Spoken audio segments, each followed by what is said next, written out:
Okay, picture this for a second. Would you ever trust a complete stranger with your entire financial future? Seriously, what if I told you that your ability to read someone's micro-expressions, their random habits, or even just a casual passing comment was literally the only thing standing between you and absolute zero? Well, that's exactly what happened in a completely wild social experiment where a staggering $250,000 was on the line. I mean, that is one massive prize, right?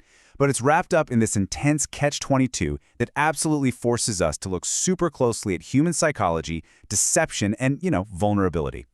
So let's get right into it. Welcome to The Explainer. Today, we're taking a really fascinating behavioral profiling journey through a crazy 30-day social experiment originally sourced from the massive YouTube channel Mr. Beast. I'm going to guide you through the psychological maneuvers, the hidden tells, and honestly, the ultimate test of human trust, breaking down all the incredible data we've gathered for you today.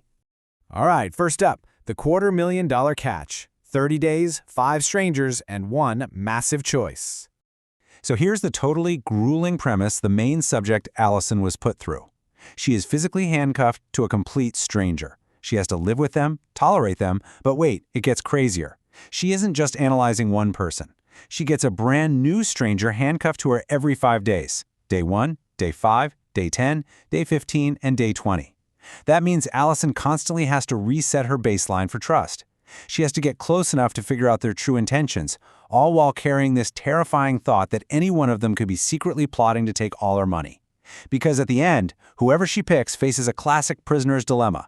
They can either split the $250,000 with her or choose to steal the whole pot, leaving her with absolutely nothing. Moving on to reading the early strangers, first impressions and hidden tells.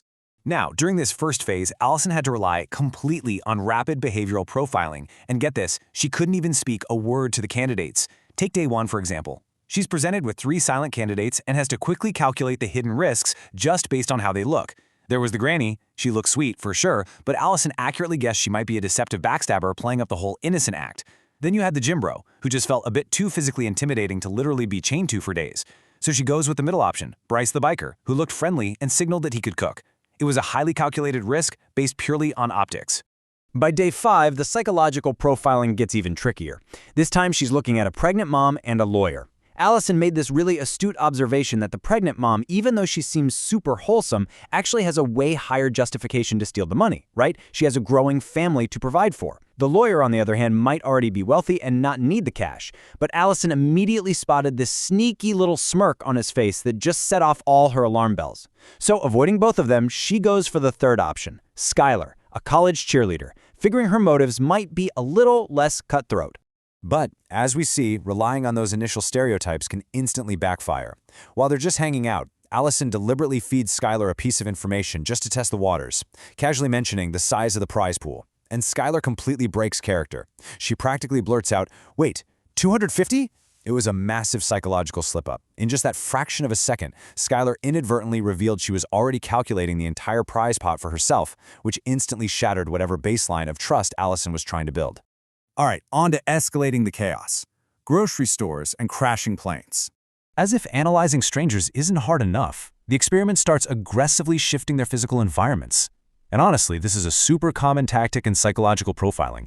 You induce stress, break down emotional walls, and practically force authentic reactions out of people. So on day 10, Allison is suddenly relocated.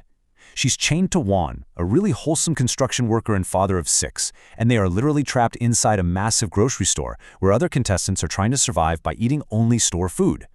I mean, just imagine trying to agree on what produce to buy while physically chained to someone. But Juan swore up and down that he never steals, not even food, saying everything he does is for his family. For Allison, this triggered a really powerful, positive emotional connection. Juan's hardworking, honest vibe deeply reminded her of her own father, who had recently been diagnosed with dementia. It's actually a brilliant example of how our personal biases and profound emotional resonances heavily factor into who we subconsciously choose to trust. Then we hit day 15, and the environment shifts to just absolute absurdity. Allison is changed to a brand new stranger, Jason the cowboy, and they are forced to live inside a house that has been completely crushed by a crashed airplane. The floors are violently tilted, trying to sleep is nearly impossible, and the physical disorientation is just severely ramped up to make both players completely drop their guard. So the really crucial thing here is how Jason reacts under this specific pressure. When asked point blank by the host if he would split the money with Allison, Jason hesitates. He gives this incredibly non-committal answer. As of right now, I would. Yes, as of right now, I would. You know, in the study of deception, qualifiers like as of right now are massive red flags. They act as these subconscious escape hatches, letting the speaker avoid making a definitive, absolute promise, while still appearing cooperative on the surface. Which brings us to the final promise: aggressive trust tactics. By day 20, the finish line is well within sight, and the psychological tactics get so much more direct and forceful. Allison's final partner is Bree, a hyper-competitive professional basketball player, and Bree recognized immediately that she needed to lock down Allison's trust super fast if she wanted to stay in the game. Her strategy? An aggressive, undeniable display of commitment. She literally told Allison, "I literally have a tattoo that says promise," physically pointing to the permanent ink on her skin to swear she wouldn't steal. It was a seriously bold move, leveraging physical permanence to bypass Allison's totally well-earned skepticism. Now for the climax, the elimination game, the day 25 standoff. Just as Allison thinks she has more time to process everything, the timeline abruptly shifts. All 5 strangers from the entire month are brought back simultaneously, lined up, and the moment of truth is just suddenly thrust upon her. And here's the kicker. The pressure isn't just about her own potential loss anymore. It becomes this cascading financial burden for everyone involved. If she eliminates someone, they don't just leave empty-handed. The first person cut gets 10 grand, the second gets 20, the third 30, and the fourth gets $40,000. This meant she had to perfectly rank their trustworthiness. The person she trusted the absolute least had to be cut first, sticking them with the lowest payout. I mean, the stakes here were incredibly high, both morally and financially. So let's look at trusting the right instinct, the ultimate payoff. Allison has to step up, look these 5 people dead in the eye, and make that first cut. Her behavioral profiling over the last 25 days is about to be put to the ultimate $250,000 test. Without hesitation, her very first elimination, taking home the minimum $10,000 payout, is Jason the Cowboy. When explaining her reasoning, Allison pointed out precisely what we noted earlier. Jason was the only contestant in the entire lineup who hesitated to look her in the eye and definitively swear he wouldn't steal the money. His use of those sketchy qualifiers and his reluctance to make a firm promise made him the undeniable weakest link in her chain of trust. And wow, this just brilliantly illustrates the sheer power of reading people, because immediately after eliminating him, the host reveals what Jason had secretly locked in as his final, unchangeable choice. Jason had chosen to steal.